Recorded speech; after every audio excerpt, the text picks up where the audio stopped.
मेरा नाम रघुवीर है। यह बात तब की है जब मैं कॉलेज में पढ़ता था। मैं पढ़ाई में काफ़ी होशियार था, लेकिन मेरे घर के हालात ज़्यादा अच्छे नहीं थे। मेरे घर में सिर्फ मेरी माँ थी, क्योंकि मेरे पापा बचपन में ही गुजर गए थे। मेरी माँ लोगों के कपड़े सिलकर मुझे पालती और पढ़ाती थी। हमारा गुजारा किसी तरह हो रहा था। मैं ग्रेजुएशन कर रहा था, लेकिन मुझे एहसास था कि मुझे भी अपनी माँ की मदद करनी चाहिए। इसलिए एक दिन मैंने फैसला किया कि मैं ट्यूशन पढ़ाया करूँगा। मैंने ये बात अपने टीचर से शेयर की तो उन्होंने काफ़ी अच्छा लगा और उन्होंने मुझे पूरा सपोर्ट दिया। उसी वजह से मैं ट्यूशन पढ़ाने लगा।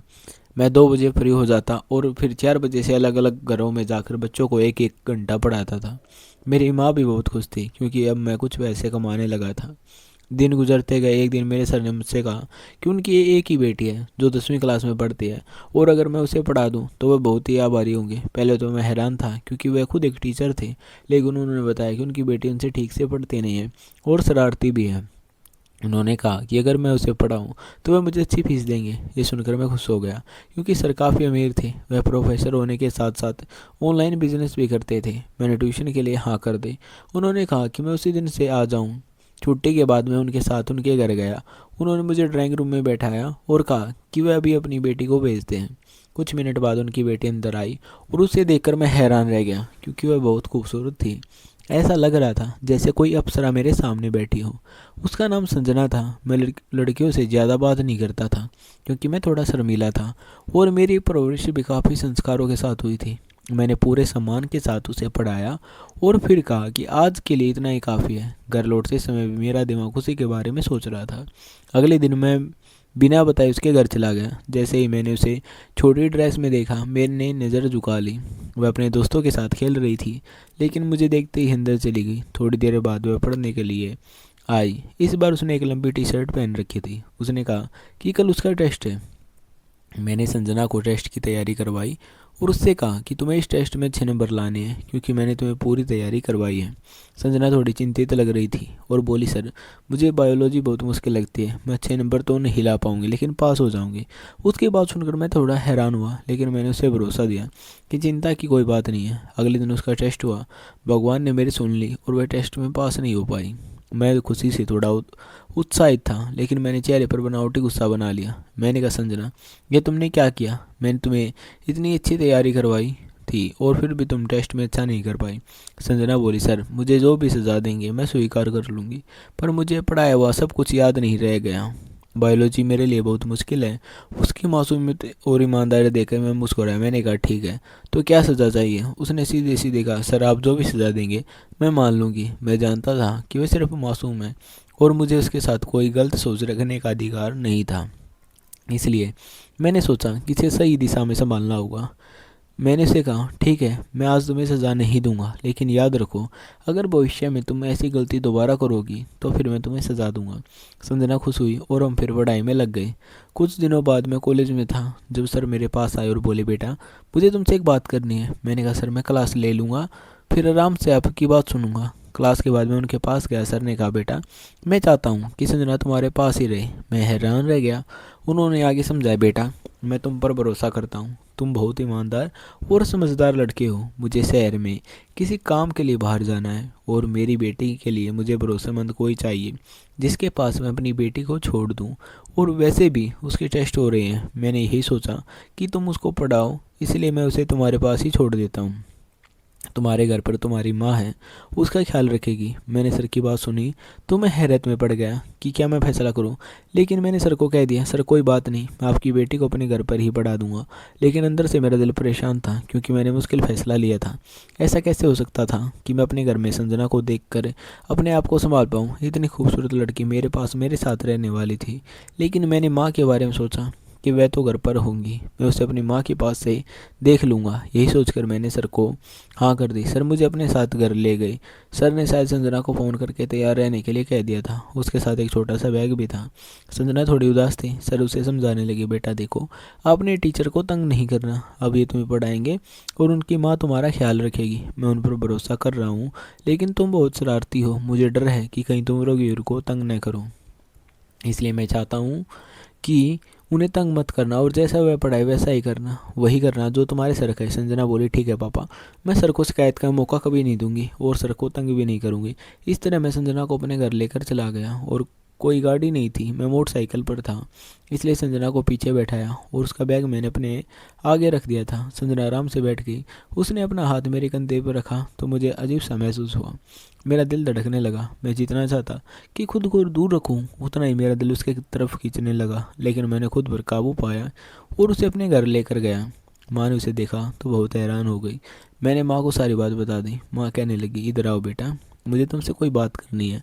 मैं माँ के रूम में गया तो माँ बोली, बेटा तुमने यह क्या कर दिया? तुम जानते हो ना कि तुम्हारी कजिन की शादी है, जहाँ मुझे भी जाना है। वह शादी दूसरे शहर में है, मैं 3-4 दिन बाद आऊँगी, और अब तुम संजना को लेकर आ गए तो वह अकेली कैसे रहेगी? माँ की बात सुनकर मुझे याद आया कि मैं भूल गया था, उन्हें शादी पर जाना था।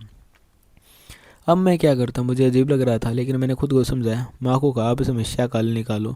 संजना को वापस नहीं भेज सकते क्योंकि उसके पापा चले गए हैं, और अगर मैंने सर को इनकार किया तो उन्हें अच्छा नहीं लगेगा, इसलिए मैंने कहा आप शहर चले जाएं, मैं संजना को संभाल लूँगा, वह बहुत अच्छी बच्ची है, मुझे कोई दिक्कत नहीं होगी। माँ बोली, नहीं ऐसा नहीं कर सकते, मोहल्ले वाले बातें बनाएंगे। मुझे गुस्सा आया। मैंने कहा, माँ अब मोहल्ले वालों की बातों पर विश्वास क्यों कर रही हैं? आपको पता है ना मेरी नीयत क्या है।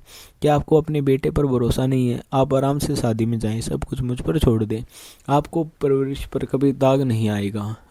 मेरी माँ ने मुझ पर विश्वास किया और शादी में चली गई। अब मैं और संजना घर में थे।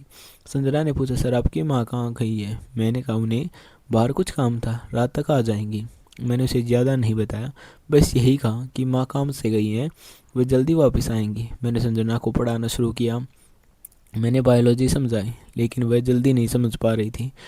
वह बोली, सर कल स्कूल की छुट्टी है, मुझे स्कूल नहीं जाना, बाकी का आप मुझे कल पढ़ा देना। मुझे याद आया कि कल स्कूल छुट्टी है और मुझे भी नहीं जाना था, क्योंकि हमारे कॉलेज में एक स्पोर्ट्स डे होने वाला था, इसलिए मैंने छुट्टी लेने का फैसला किया था।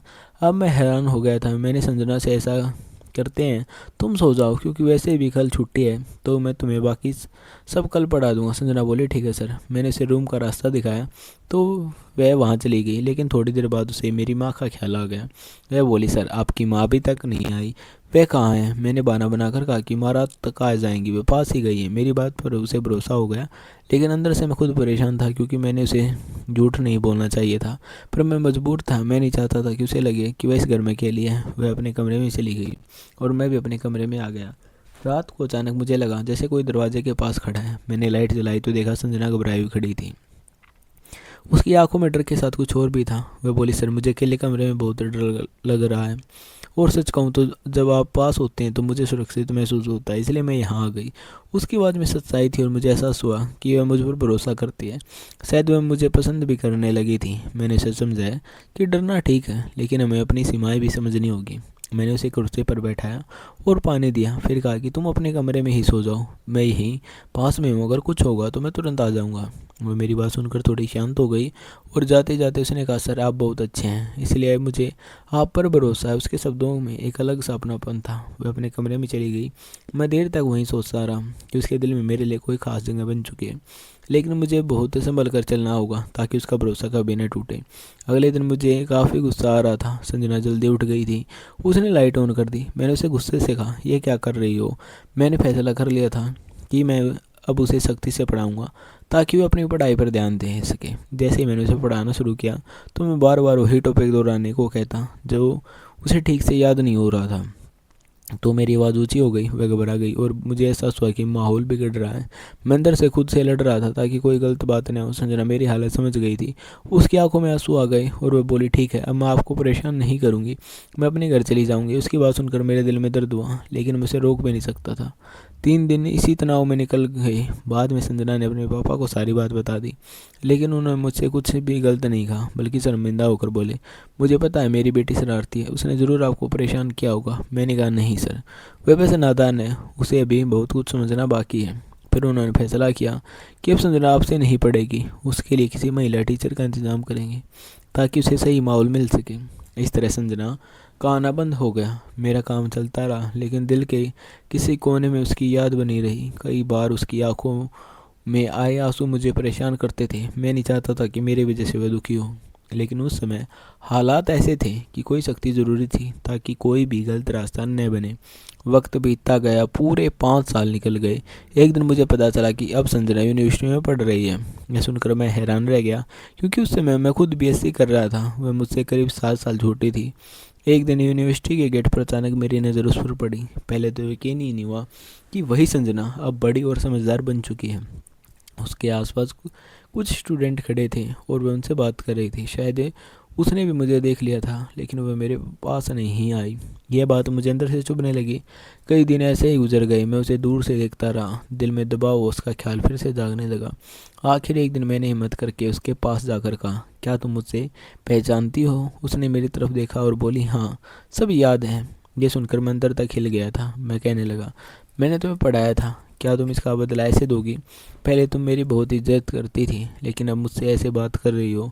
वह बोली, उस वक्त तुम मेरे लिए शिक्षक थे, लेकिन अब तुम मेरे लिए कोई खास रिश्ता नहीं रखते, और जिन लोगों से मैं ज़्यादा जुड़ी नहीं होती उनसे मैं ऐसे ही बात करती हूँ। उसकी बात सुनकर मैं परेशान हो गया कि उससे कैसे माफ़ी मांगूं। फिर एक दिन मैंने खुद पहल की और उससे माफ़ी मांगी। मैंने कहा, उस समय मेरा सख्त होना ज़रूरी था, क्योंकि हम दोनों उस उम्र में थे जहाँ छोटी सी गलती भी ज़िंदगी बदल सकती थी। मैं नहीं चाहता था कि हम दोनों किसी परेशानी में पड़ें, इसलिए मैंने पढ़ाई पर फोकस कराने के लिए सख्ती दिखाई दी। मेरी बात सुनकर वह कुछ नहीं बोली, लेकिन उसकी आंखों की चमक बता रही थी कि वह मेरी बात समझ रही है।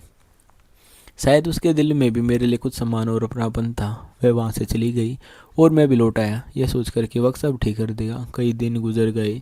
एक दिन किसी ने पीछे से मेरा नाम लिया। जब मैंने मुड़कर देखा तो संजना थी। वह पास आई और बोली, मुझे माफ़ कर दो, मुझे उस तरह बात नहीं करनी चाहिए थी। तूने मुझे पढ़ाया और आगे बढ़ने में मदद की, इसके लिए मैं तुम्हारी शुक्र गुजार हूँ। उस दिन तुम्हारी सख्ती मुझे बुरी लगी, क्योंकि मैं बहुत संवेदनशील थी, लेकिन अब मुझे समझ आ रहा है कि तुम मेरी भलाई ही चाहते थे। उसकी बात सुनकर मैं हल्का सा मुस्कुरा दिया।